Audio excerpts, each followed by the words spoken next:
Do you remember me, nigga? My mama don't know. Quiet. That's why my eyes wide open. If you sleep, you fell. So chin up and let your glow take center stage from every angle. For the lives of our daughters and sons, there really needs to be just one love. I am from Hawaii.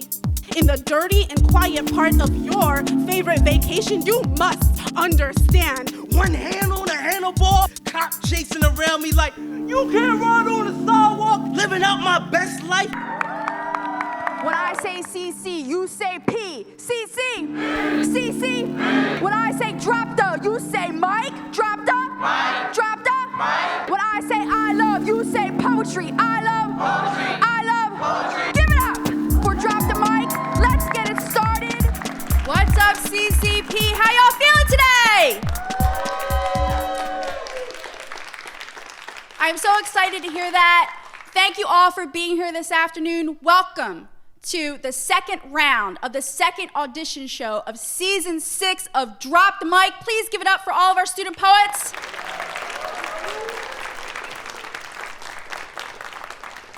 So our poets are here. They performed in the first round.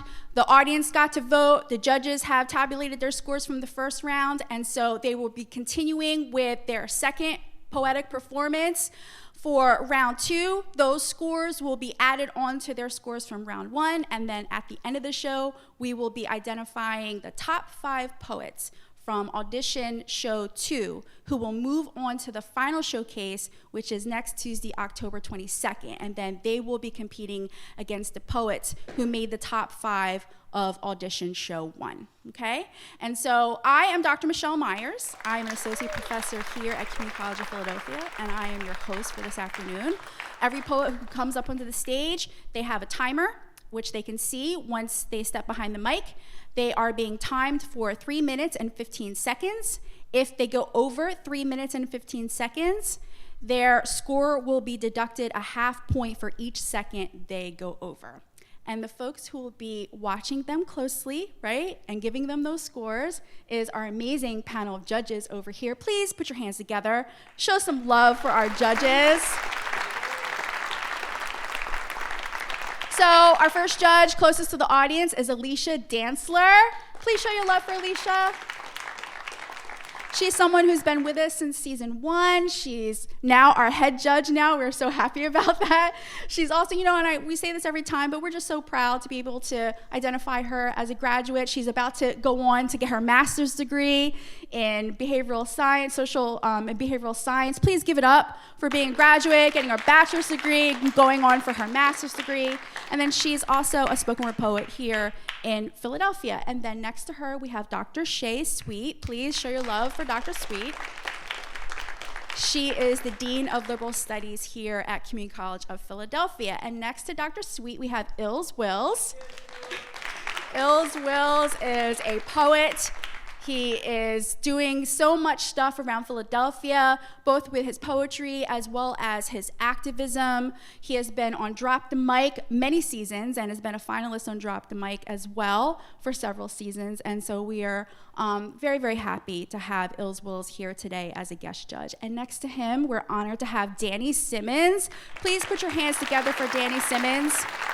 Danny Simmons is a poet and a visual artist, and he currently has a new album out with Ron Carter, who is a bassist, and the title of the album is Brown Beatnik Tone, and that is produced through Blue Note Records. Please give it up one more time for Danny. We're so honored to have him here with us this afternoon. So how are you guys feeling? Are you all ready to hear some poetry? Everybody say yeah? Okay. And coming to the mic now, we have Black Cancer. Please make some noise for Black Cancer.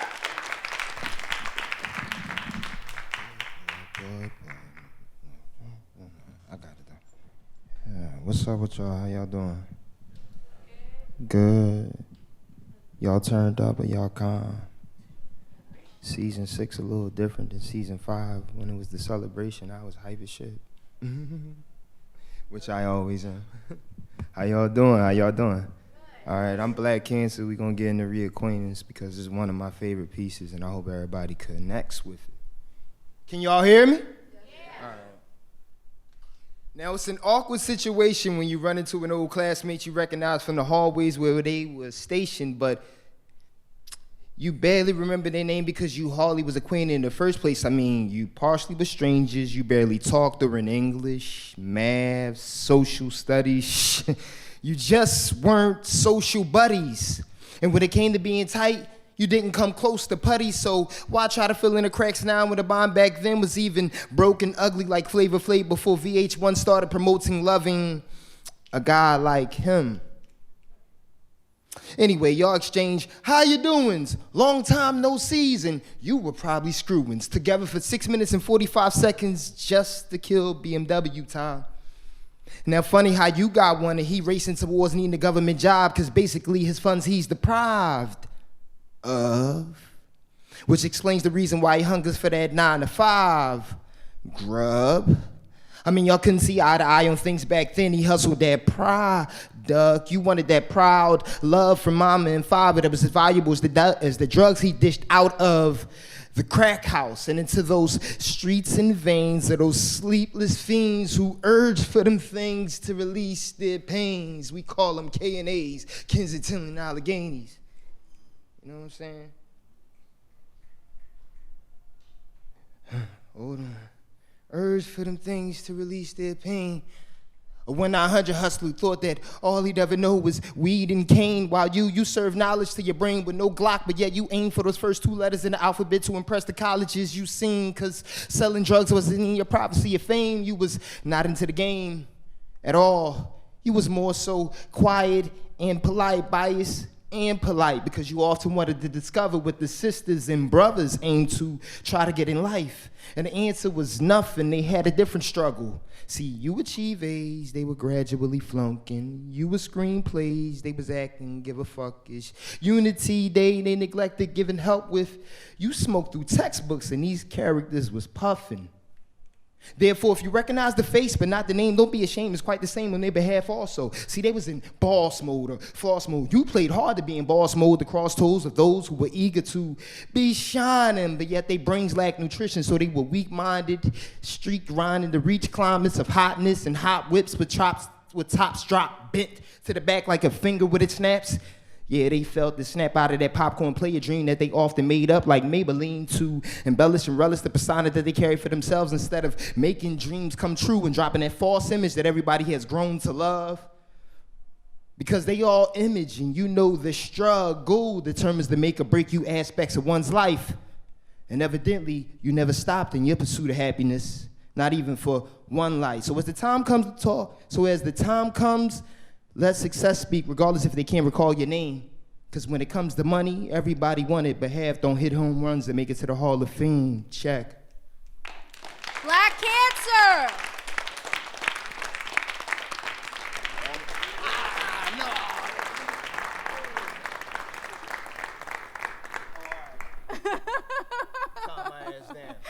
Wills, do you have some feedback for Black Cancer? Yes, that you inspire me to know that there's different type of poems, that not anything can be poetry, but as long as when you feel it, it is poetry after when you say it, you know.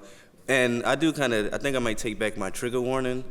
Yeah, you should say trigger warning when you're going real fast like that, so that way people can know that you're about to speak fast. But no, that was lovely. Thank you. All right. Danny. I really dug it. I mean, even more than the first time that you picked up a whole lot of what I wrote down. It was very real, the thoughts. It was a strong delivery, and I just enjoyed it. I mean, you know, when you talk about something like not recognizing somebody and how deep that can be, make it a poem, it's amazing. It's amazing. Alicia. I wrote a lot of notes too, but I'll be quick. I like how in the beginning you slowed down to keep the audience on pace with you when you would speed up. And then I think towards the end though, you just were like racing the clock. So like that was one of the things that I enjoyed in the beginning. And then you just had so many punchlines and the pauses to actually catch this. I think that was very good too throughout the poem. It was just a dope delivery altogether. Appreciate it. And Dr. Sweet. That was just a wordplay journey. And what I love about it is that you capture these moments that we have in our lives, and then you just blow them up. and slow them down. I really enjoyed it. Thank you. Thank you, judges. One more time for Black Cancer. Reacquaintance is about when people bullshit you. Kind of like when you run into them and y'all might bust it up for a moment and they be like, take my number down, or you don't, but when they do, they don't reach out, and then when you reach out, it kind of might not go nowhere, it might sell. So that's what reacquaintance is about, because I think a lot of people can relate to that. Coming to the mic now, we have Dwight. Please, put your hands together for Dwight. It's one of the first poems that I actually wrote as a spoken word artist. And it is very relatable. I talked about my mom. It's something that, you know, we all can relate to. Until recently, I never completely understood my mother's motives.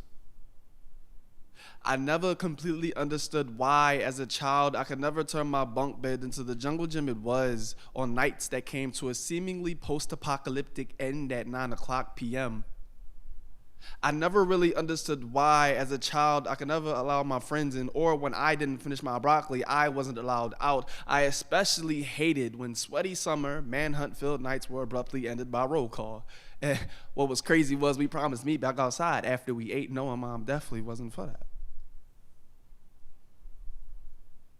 Oh, no, he didn't. Dwight, get your black ass back in this house, boy. You know you ain't finished your broccoli, boy. You left out your rabbit ass mom. You better get in here and finish your homework and your broccoli, nigga. I never completely understood my mother's motives until recently. That is, you see, when those cold concrete corners become stone slab mattresses, I see those who I call friends tread on their deathbeds. But now I know why I couldn't play on the corner. I mean jungle gym after 9:00, because that's when the Glocks pop, and sitting outside on a stone in front of your home could turn that concrete seat into a throne. But Mom taught me not to play on furniture. This youngin' was taught differently. Monkey see, monkey don't. But Mommy, please, dummy, no. I can remember when sitting outside, sitting with my mother, when we used to have those mommy-son discussions, and she used to say, Dwight, look at me, boy. You know you my star child, right? You see, even as an adolescent, I knew that my mother didn't mean to disown her own offsprings. Even to this day, they provide no offering on LC. She simply sought to better me. You see, I may not be my mother's son, but I am her star. I said, I may not be my mother's son, but I am her star. Mom said, Dwight, you have got to go far. I raised you above a raised bar. Do it for your nephew. Do it because you're the only one of mine left to. Do it because the deadbeat who was beat dead left you. Do it for the only thing your father left you. Snake. Please give it up for Dwight. Alicia, do you have some feedback? I really enjoy this poem. I like the nostalgia that was in there when you're talking back to childhood, the gestures you included without the piece. And you had a lot of dope lines that just were really solid. But there was a moment when you were talking in your mom voice where you have like that funny ha ha ha, but then you get to the end where it's really serious and it just pulls it back in and you understand, like you just conveyed that message so well. Dr. Sweet? I have to agree. I was taken back to my own childhood experiences when you talked about, you know, how you couldn't go out and when you couldn't do this. But the emotional undercurrent was very strong, and I liked the way that you conveyed it and projected that to the audience. I also liked the play on words, that monkey see, monkey don't. It was like, we got it. Thank you. Thank you, judges. One more time for Dwight. I have been really wanting to just grace the stage. I love the opportunity every time I get to get on the mic to perform in front of an audience that would love to hear me perform. And coming to the mic now, we have Aj. Please show your love for Aj. This next poem that I'm going to present to you is called If I Go to Bed With You Tonight. If I go to bed with you tonight, will you not know me the next morning? Will you dread looking at my shadow? Will you label me a whore only that pleased you? If I go to bed with you tonight, will love I feel continue to have meaning or no longer have a place in a dark soul and all that's real become just unfamiliar? I try to figure many times how much of me to hold back of myself. When I try to prove that I'm deeply worthy of love I need, I value more than gold. I'm not sure of where to draw the line, to limit where you dine upon my table. For me, it seems real love attached to Aesop's fables, truth being that you only seem to squander the tender sides I choose to share with you.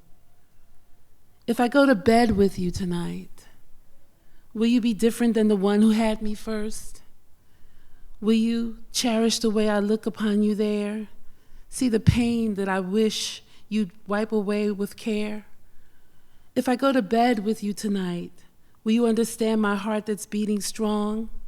Be the one that truly defeats all the storms, or use your hand to strike, inflict me harm?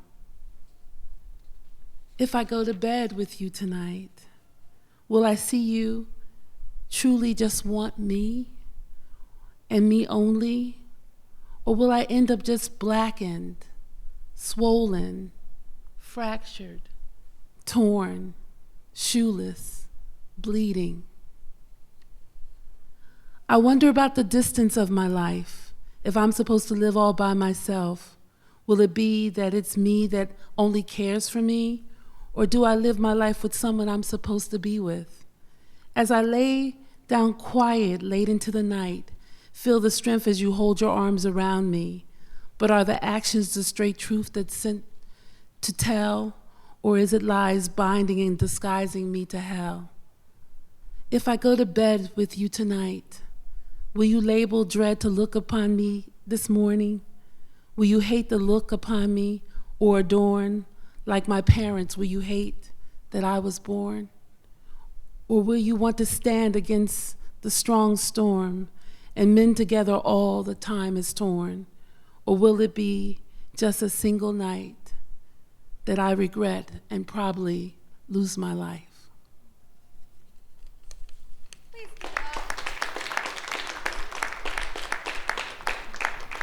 Please give it up for Aj.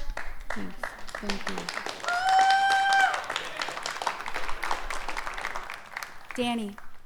Yeah, that poem was personal, so very personal, but universal at the same time. I think that you connected with everybody's feelings about the the risk of exposing yourself and giving yourself to another person, and it came through really, really well. I think you did a great job. Thank you.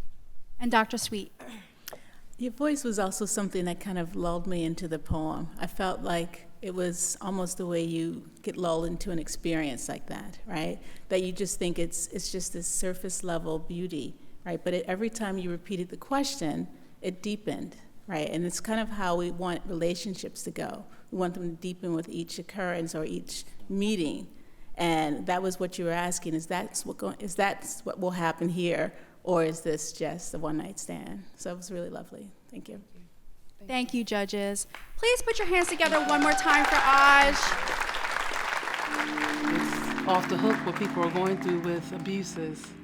So whether sexually, mentally, physically, emotionally, it's an ongoing, constant thing, and we need to address it. Coming to the mic now, we have Max. Please make some noise for Max.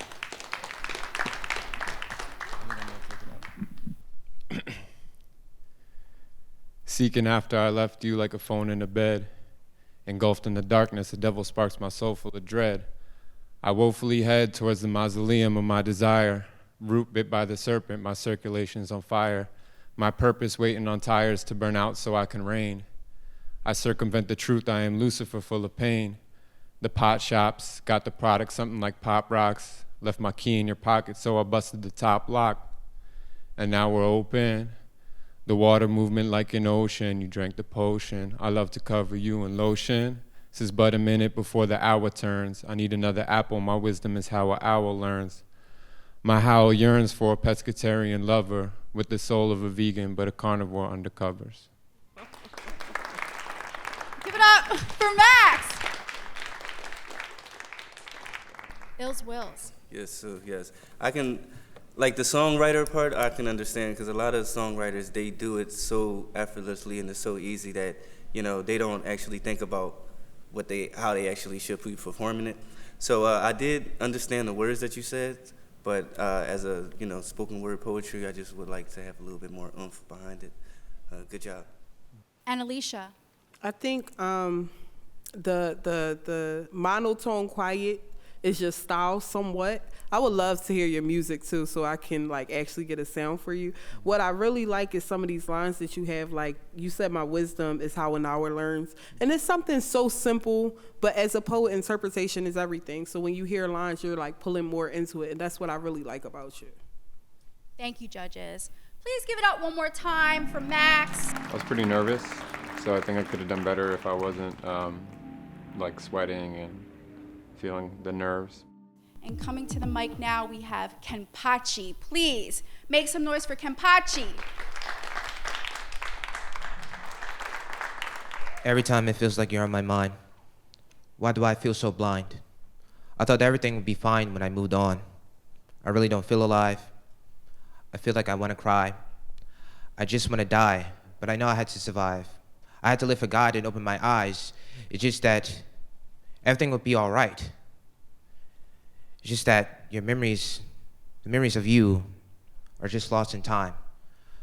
You probably wonder why I don't say hi, why I don't say goodbye. Because I feel as though this is all a waste. I just wasn't on the right pace. I was just a man that was lost in space, or a man without a name that feels love, that does not feel love, but pain. I was just a man that was filled with shame. I was never the same, but broken. Thank you. Kenpachi. Alicia, do you have some feedback? One thing that I think you have this style and your voice, because it's monotone, you can find these parts in a poem where you can actually make us feel that pain, make us feel that we need to feel those things opposed to just hearing you say it, because those are powerful points in a poem where you can bring it to life. Ills Wills. Yeah, that was a lovely poem. Thank you for sharing it. And Danny. I think the poem itself is really great. I need to get more from you, from the poem. It feels like you're just reading it, and I can see that it's, something's coming from you, but it doesn't project out. And I think you need to work on projecting out how you're actually feeling, because I can't read that. But I know you are, because I sort of feel that, but I want to see it. Thank you, judges. Please, one more time for Kenpachi. It was really good. They gave me good feedback. They said that I have a poetry mind. When 900 hustler thought that all he'd ever know was weed and cane, while you serve knowledge to your brain with no Glock, but yet you aim for those first two letters in the alphabet to impress the colleges you seen. Word processor, give me squiggly line like Parton. I don't usually make these kind of suggestions. I need you to understand that this one here is a blessing. I do. This is season 6 of Drop the Mic. You got to keep watching. So I'm really proud and honored to be able to introduce our featured poet, Marquise Wright Lee. He's someone that I've known for a very long time, and he's someone who has been a personal inspiration to me as a poet, and it's just been a real pleasure to watch him grow over the years as a performance artist. And then I also wanted to let you know that he recently published a new poetry book called Meanwhile, Poems and Other Things by Marquise Wright Lee. Please put your hands together, show your love for Marquise.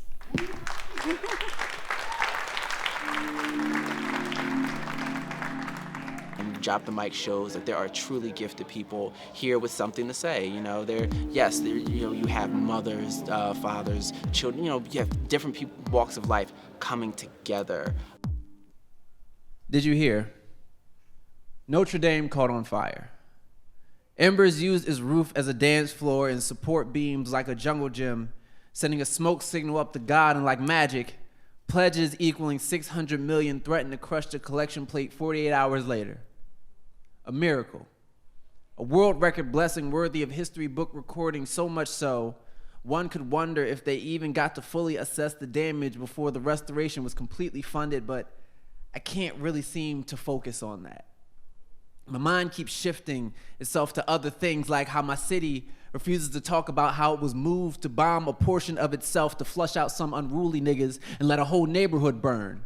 I'm thinking about how my people still got PTSD from Tulsa, still got Charleston on the brain. I ain't done calling Dylan Roof a bitch yet. I'm questioning if the real reason they finally got down to saving New Orleans, because if we lost that, then they'd lose Mardi Gras, and because the Saints needed their stadium back. When Puerto Rico screams Wepa, it still has to clean debris from its lungs. Flint is still drowning in neglect heavier than their bodies. Notre Dame burns, and the whole world sees it. I wonder if Haiti had a good chuckle about it before asking if any money from its 122-year reparation payment plan to France to keep its freedom was kept on reserve for such an occasion. A whole bunch of people with American pride nestled in their throats did mourn, though. The loss of art and history, and chanted for its resurrection before anyone could even consider drafting a eulogy. Your mans, the president, offered aid to help rebuild when he couldn't even bother to save his casinos from collapsing, letting jobs drown in the Jersey Shore, extracted work from independent contractors, but ain't bothered to fulfill his promise to fill their pockets. So I'm mad. Quasimodo got condolences quicker than my niggas, and I'm mad. A photo op incites more concern than people that look like me survive in the same tax bracket. A picture is worth 1,000 words, but folks below 50K a year ain't worth much. It seems like the caring only starts when there's a tangible return on investment, or their vacations will never be the same. So I'm mad as hell, and this whole shit deserves to go up in flames.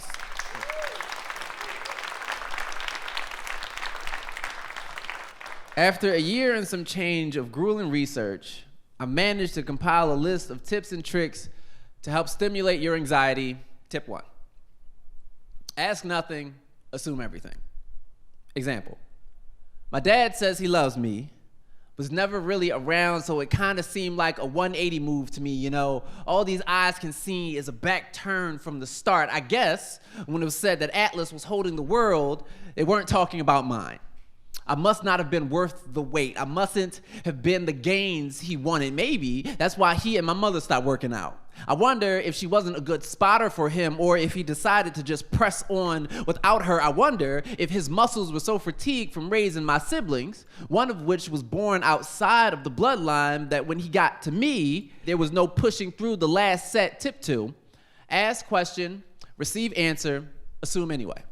Example. I've asked my mother about why she and my dad broke up, and to keep it short, irreconcilable differences. The infatuation wore off, and she saw a man she couldn't see a future with.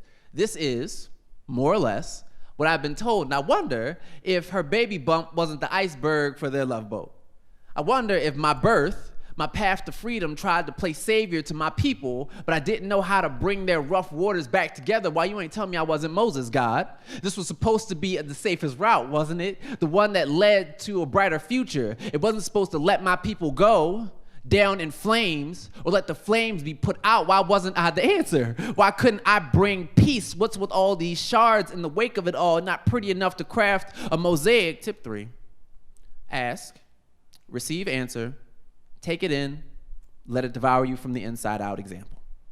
A friend tells me he don't want to be friends no more. Says I don't know how to defend his honor when his back is turned. Says he can't trust my shield when there are enemies all around, and I crumble. We've exchanged I love yous like family ought to, and he took his back because he ain't think it was safe with me, and now I'm just here, leaking, unsure of my security. Ask myself, are these words even worth listening to if I couldn't win him back? Asked if my existence would be missed if I'm so dismissible. I stopped posting on social media just to see if anyone would notice. Stopped leaving the house for anything other than work, and wondered if any rooms would feel my absence. Made a list of people who would care. Started with my family and struggled with the yes column. Tip 4, realize anxiety is your worst enemy. Ask for advice anyway. Example, I know I am loved. I know I am a high spade in someone's deck of cards that would throw the whole game off if I went missing, and still, there are times when I wonder if they would just move on to a different game, or if they'd buy a new deck altogether, or if they just put a placeholder in my vacancy. Because anything will do and continue to be full. So I ask anxiety what it thinks, and it says,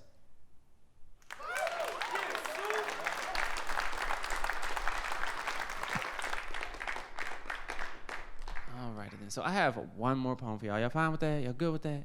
Y'all good? Y'all still with me? We still here? All right, so this poem is actually, it's my favorite poem to do at this current point in time because it's for my wife. So can I do a poem for my wife? Fantastic.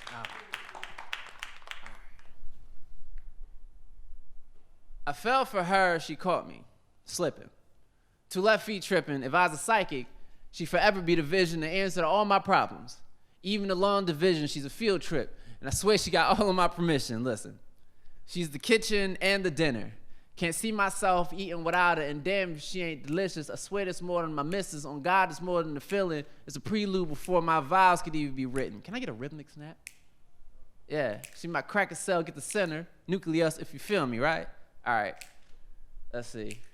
She's fantastical, inconceivably magical, says she's my favorite place. I got her longitudes and latitudes, yeah, actual factuals. I laugh at dudes thinking if they put their rap down, they could get her mathematicals. Nah, but I don't blame you, because if I had your shoes, I'd exhaust a lung to holler, try to make her my boo, too, right? And I was, and I did, and she chose me, so now I got the juice. Hey. And every single time I see her, I thank the stars, the sun, and the moon. And God, too. Cause she got me like, Can I repeat that back? Okay. And she got me like, ooh, ooh, ooh. And she got me like, And she got me like, ooh, ooh, ooh, ooh, ooh, ooh.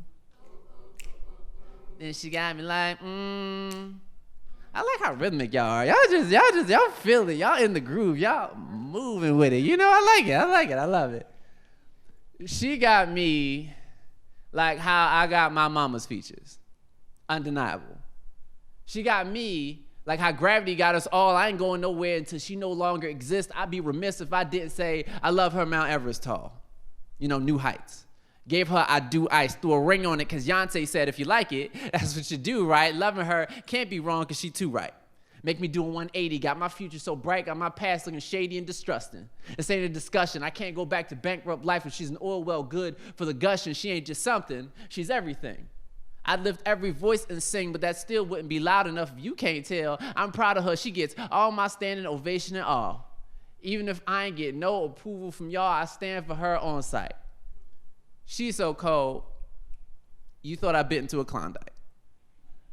She's so bold, word processor give me squiggly line like Parton. I don't usually make these kind of suggestions. I need you to understand that this one here is a blessing. I do. I does. She's so worth it, got me in, on and around love. She my ground. She a sound hug, bring me back to center. She a dime plus a billion, sharp as a wood splinter and stronger than paint thinner, my God. And she keeps my heart jumping like kids playing hopscotch, be 2 peas. 1 pot, and it's clear, no fog. She the one 10,000 in the million. My wife, a work of art, watch me paint her on church ceilings. My name is Marquise Wright-Lee. Thank y'all for listening. Thank you to Dr. Michelle Myers for having me here, and thank y'all to Drop the Mic for being amazing. He's our season 5 Drop the Mic champion. Please give it up for being our season 5 champion. So he's our rating champion right now. And coming to the mic now, we have Lindo Yes. Please put your hands together for Lindo Yes.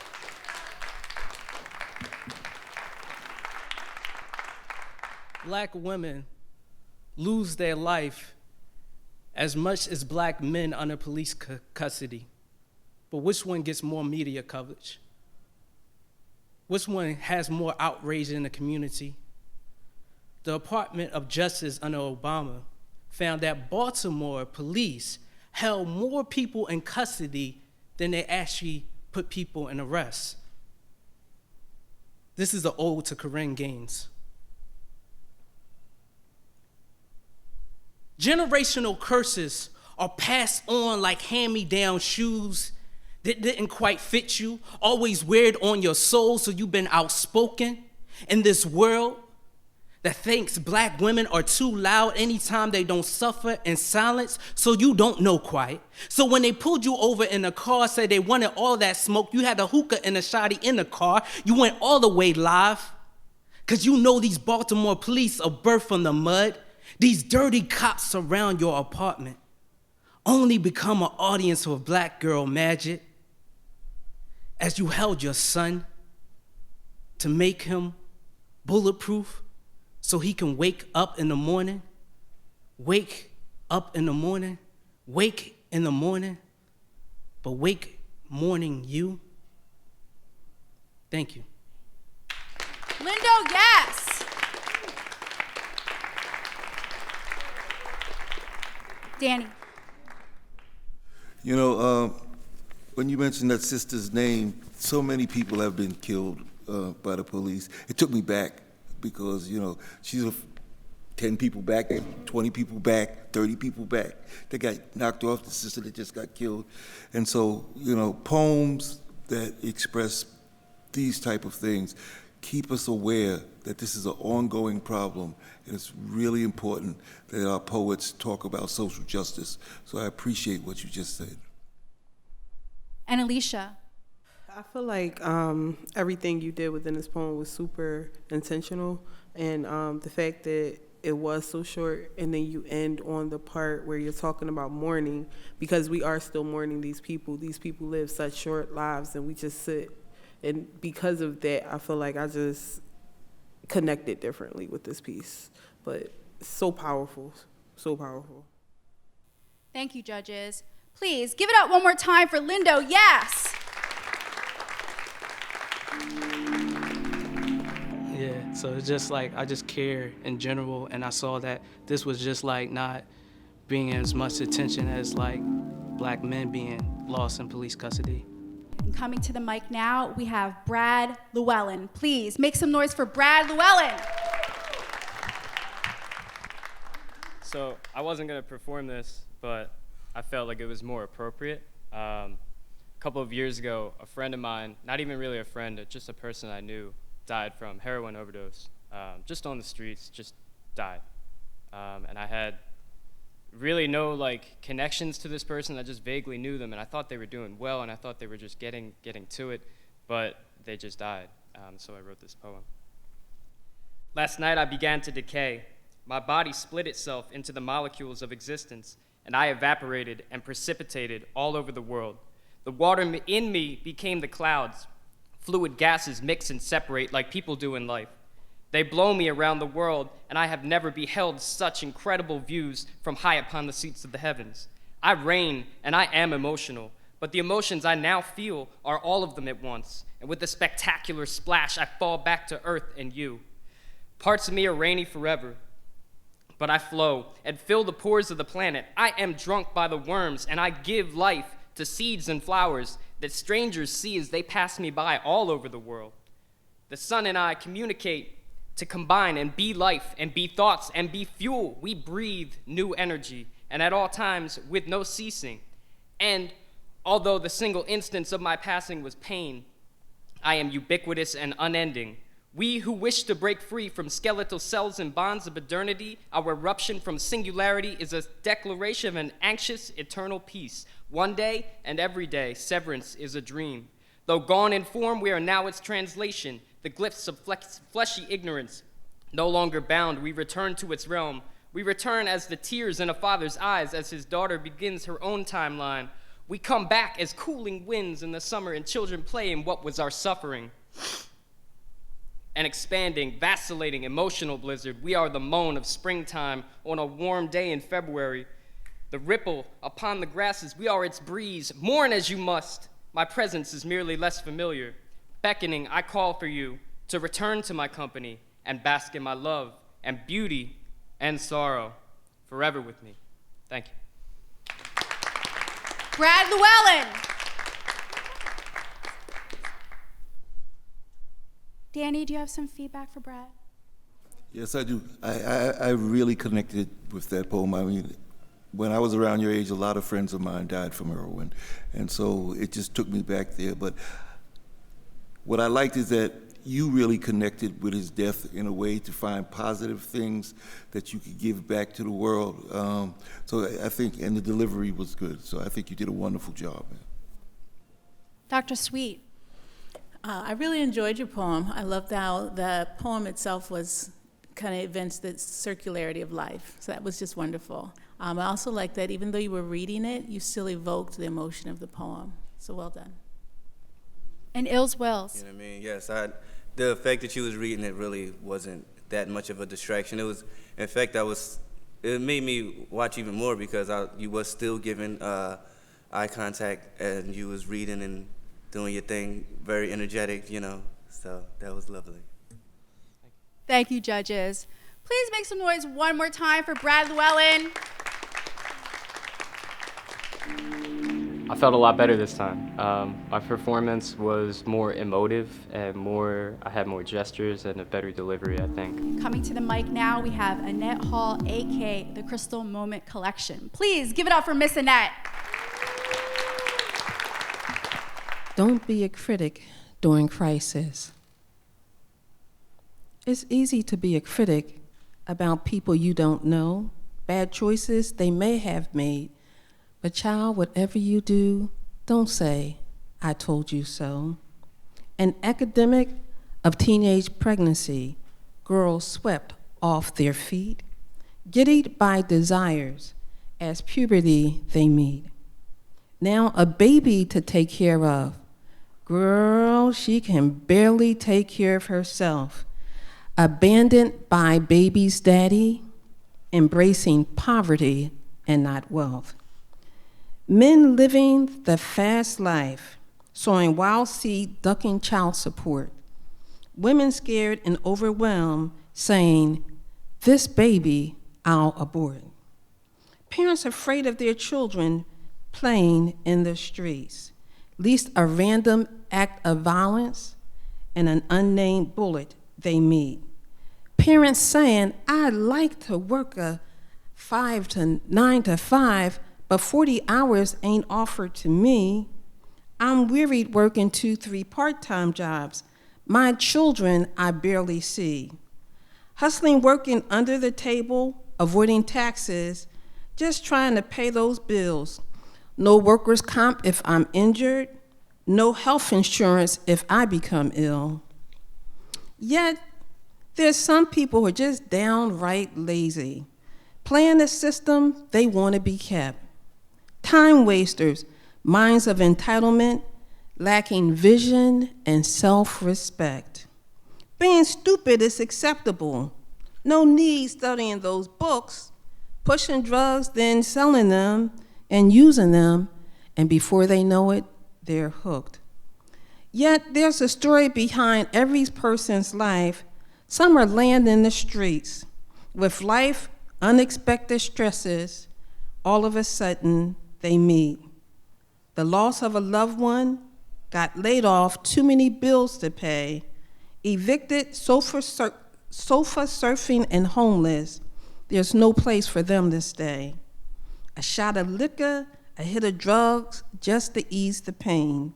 Swallowed up in darkness, minds cuffed by the shame.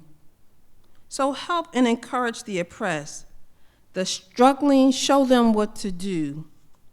When life's crisis happen to your family, it'll be love you need extended to you. Please give it up for Miss Annette.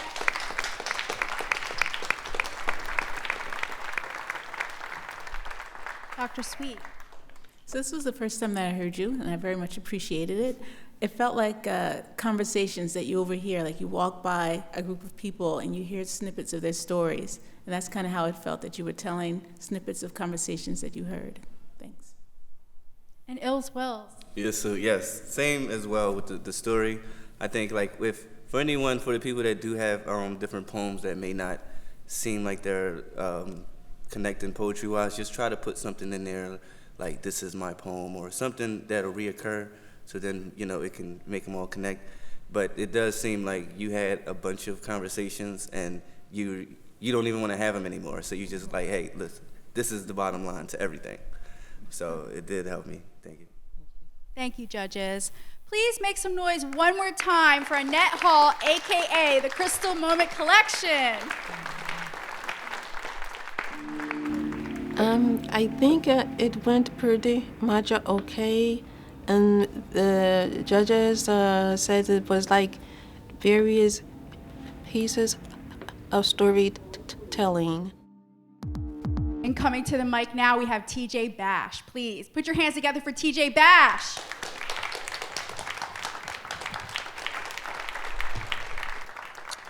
She, me, he, you.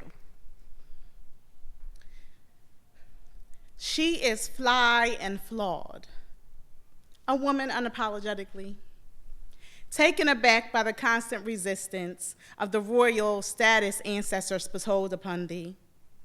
She is real and raw, a hard pill to swallow, yet gives you relief. Endures as your sanctuary, providing you peace.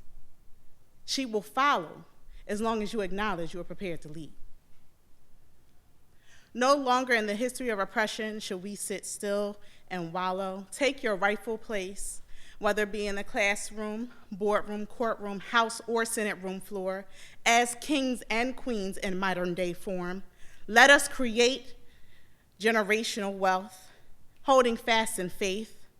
We, as a people, still know the plight, always making $1 when given 15 cents. Maintaining dignity, following the moral compass ancestors bestowed upon us and passed down through generations.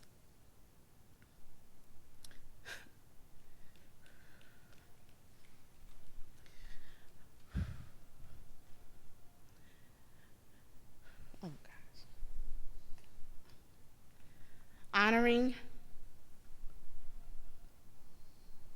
the past. Maintaining our cultural Bible. Black pride erupts and overflows for the hundreds of years others attempting to suppress and stifle. He is hardworking, so clean, so fresh, so dope, so deaf, a man unapologetically. The practice of associating anything in combination with his name, unless it's Mr. or so, lets dead that philosophy. While navigating the calamities of life, he is tasked with lineage and the succession of the family tree. Although women have become accustomed to playing several roles, he holds the key to open the adjoining doors. A true alchemist, manifesting individual realizations. He is the catalyst to professing goals and realizations. She is me, and he is you. Together, there are unparalleled heights we will reach. We are the realizations of stories never told that have come true. She is me, and he is you. Please give it up for TJ Bash. Alicia, do you have some feedback? I so wish you just read the poem because I feel like you trying to memorize it and going back to your phone threw you off more if you would have actually just read through it and paced yourself. So in that moment, just commit to one, or that way it isn't such a back and forth. I think you challenged yourself more by trying to memorize it, where if you would have read it and just gave the same energy, we would have actually got like the full poem all in all. Ills Wills. Yes, that is what you have with you, the fact that you get better and you take all of the things that people say to heart. I say that when you guys say a poem into something on a video and then walk around and keep listening to it over and over, so then that way, it becomes muscle memory, because I think that it was better when you wasn't reading and like when you first started and had your hands on your hip and everything was going, it was lovely, you know what I mean? So, hey, keep up the good work. Thank you. Thank you, judges. Give it up one more time for TJ Bash. Once I got up there, my ears were hot and I thought I had it, but I didn't have it like I thought I had it. Better next time. And closing out the second round of the second audition show of season 6 of Drop the Mic, we have Nick Gross. Please make lots of noise for Nick Gross.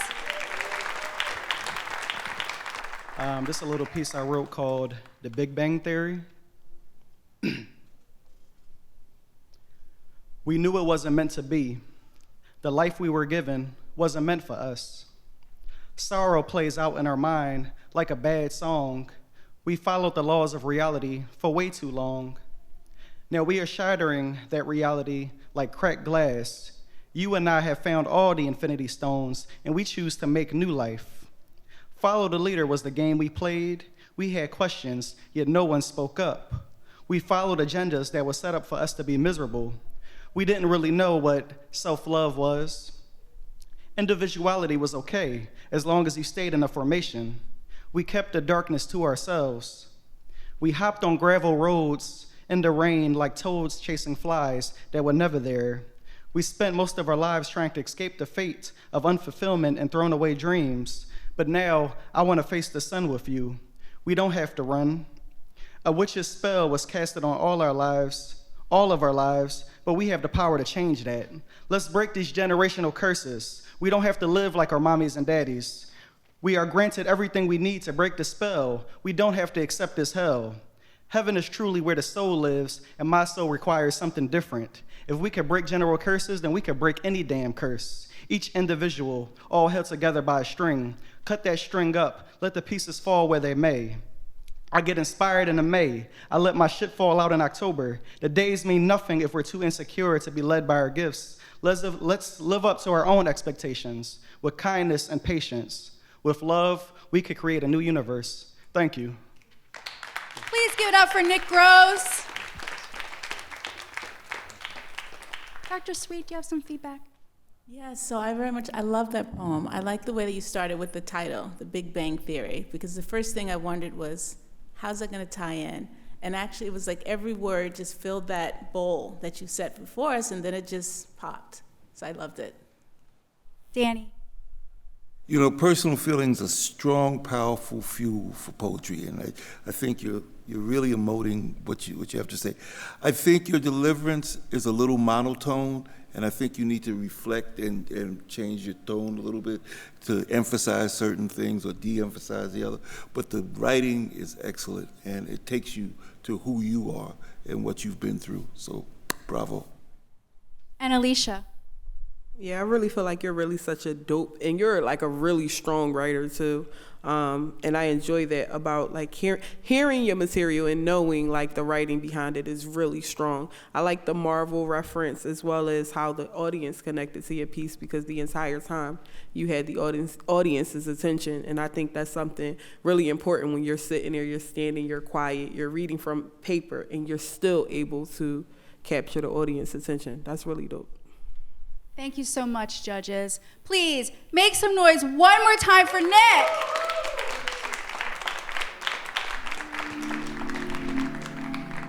There's a lot of depression going on, a lot of just people unhappy in this world. I think a lot of people just don't feel loved or have love for themselves, so I think just we have to start seeing ourselves as valuable and just like taking pride in ourselves and our own work, and just the small things, we have to take pride in that. And then can we also show our love and appreciation for all of the poets who performed this afternoon in the second audition show for season 6 of Drop the Mic. So now is your time to vote, right? Because you, as our audience, you're our 5th judge. So you all should have a piece of paper with all of the poets' names on there.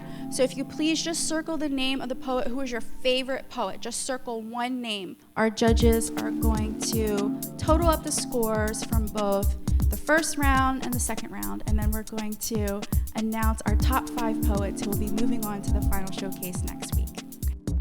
Okay, so now our top 5 poets from today's competition who will be moving on to the final showcase next Tuesday, October the 22nd, in no particular order. And I'm going to ask the poets whose names are called if you could stand where you are, or if you could move forward in some kind of way. In no particular order. Poet moving on to the final showcase. Lindo, yes. Please give it up for Lindo.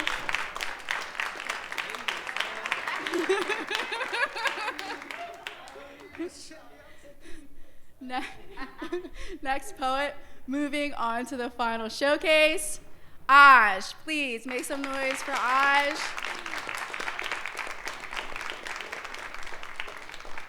Next poet moving on to the final showcase. Annette Hall, AKA the Crystal Moment Collection.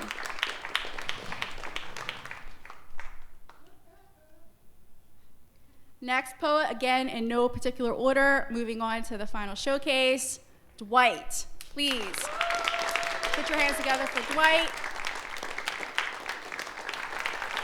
Rounding out our top 5, Black Cancer. Please give it up for Black Cancer. Please show your love to our top 5 poets, and then also one more time, a round of applause for all the poets who are here this afternoon. Thank you all so much. We hope that you'll come back next Tuesday for our final showcase, where these top 5 poets will go head-to-head, right, with our top 5 poets from last week's show. Everyone have a great afternoon. Take care.